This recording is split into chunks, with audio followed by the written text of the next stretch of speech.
What's up, guys? It's David coming at you from Organic Priced Books with a new omnibus release from Marvel that we're looking at today. Today we are looking at X-Men: The Hidden Years omnibus. Just came out by Marvel. And listen, if you're an X-Men fan and you want to know what happened, you know, those years that you just, where? Tell me the story. I need to know.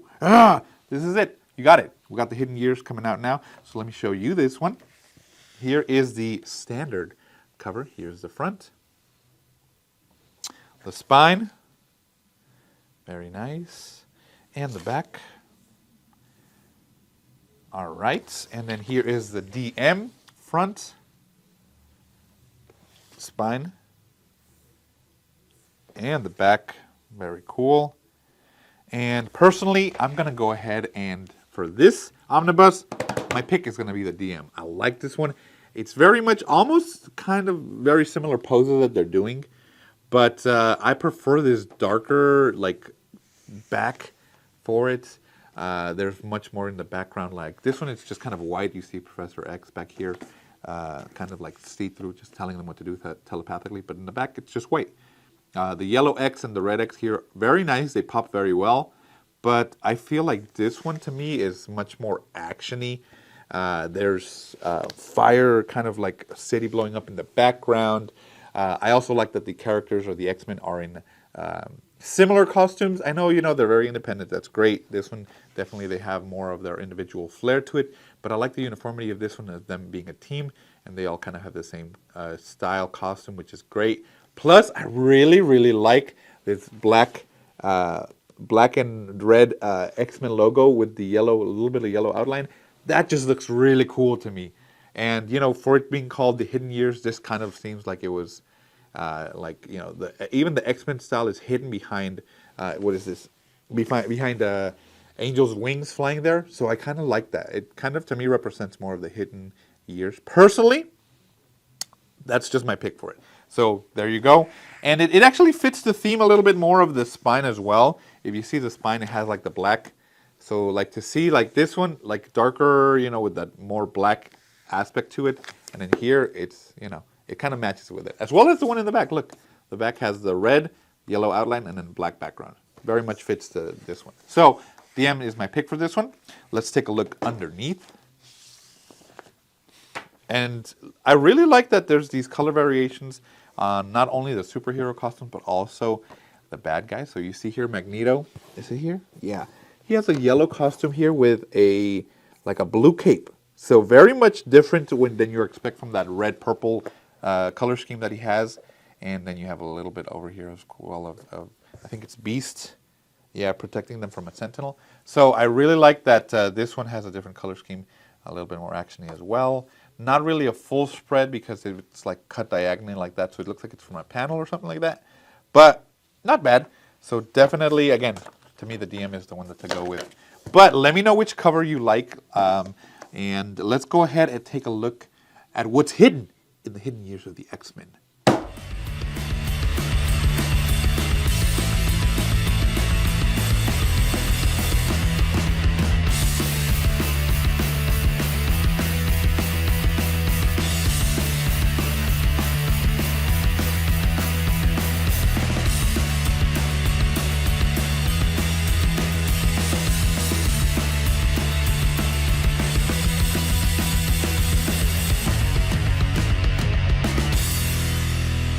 All right, guys, let's reveal what was hidden in the Hidden Years of the X-Men.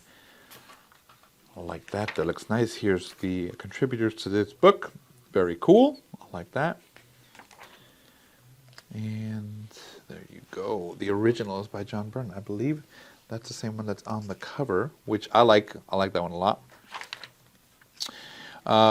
Semi-gloss looks great. Pages feel standard for Omni. Colors look vibrant. Darks look rich and deep, which is great. I like that. Not a lot of white space at all, as you can see. It takes up the entire page. That's really cool. Some of them you get a little bit of white, like here. Some of the pages you get the entire thing colored. I like that. Very nice. So let me tell you a little bit more about this book. Let me see here. Ooh. All right. The missing chapter of X-Men history. Common Legends John Byrne continues the adventures of the original X-Men in the years before the all-new, all-different team changed everything. With Professor X back in charge, Cyclops, Marvel Girl, Angel, Beast, Iceman, Havoc, and Lorna Dane face familiar foes and shocking new threats, including Magneto, Sauron, the Brotherhood of Evil Mutants, Kraven the Hunter, the Mole Man, and The Promise. The Promise is a play that you got to go see about Jesus Christ. I'm in Texas. You see those a lot. Anyway, unknown exploits of the strangest teens of all. What happened to the X-Men between the cancellation of their original series in 1970 and their revival 5 years later with the game-changing Giant X-Men #1? John Byrne, the industry giant who helped propel Marvel's mutants to greatness, steps back in time to uncover the events of that missing period, skillfully weaving them into existing continuity. In the immediate aftermath of X-Men number 66, Professor Charles Xavier has returned. His death revealed as a deception, an unintended consequence of an elaborate scheme to repel an alien invasion by the Snox. With the team still reeling from Xavier's return and Lorna Dane finding love with Havoc, Iceman decides he's had enough. As Bobby Drake walks out, his old allies are sent to the Savage Lands to make sure that Magneto really is dead following their recent battle. But while his ghost rises to haunt them, Jean Grey may be the next to lose her life. As the team is torn apart, a young woman named Aurora makes a big impression. Angel meets a fellow Winged Wonder, and the Fantastic Four drop by looking to put an end to the Snox threat once and for all. The wicked Kruger is on the hunt for mutants he can sell. Warren Worthington III faces family strife, and Kraven stalks the Beast. And then there's the abominable Yeti, member of the forgotten super team, the First Line. But what does the enigmatic Tad Charter want with Lorna? And who are the mysterious mutants calling themselves the Promise? Will romance blossom for Xavier?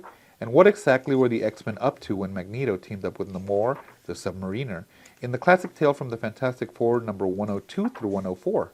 Find out in a seamless crossover decades in the making. Very cool. So definitely probably filling in the gaps, putting the stories together in a concise way. Hopefully, if you've read it, you might know. But it's cool that, Marvel thought of, we need to go back and fix this issue with the books not lining up or whatever. Continue the story, what happened during those 5 years. Very cool to see that come together. Let's see what extras are included in this book. As you can see, it's nearly right to the very end that you have the story. Okay, looks like maybe from right here. Oh, no, more story. Looks like it. Okay. So you have a little bit of extras, just a tiny amount, really. And it looks like it's like the covers, but they're in, 4 per page, which I kind of don't like. I always like it when it's a lot bigger. Personally, that's just my 2 cents, because you can admire the artwork, and it kind of, respectfully shows the artist's work in the format that it should be, not in the smaller format. So that's just my 2 cents. You got some of the art here, ink art, before it's finalized. Very cool.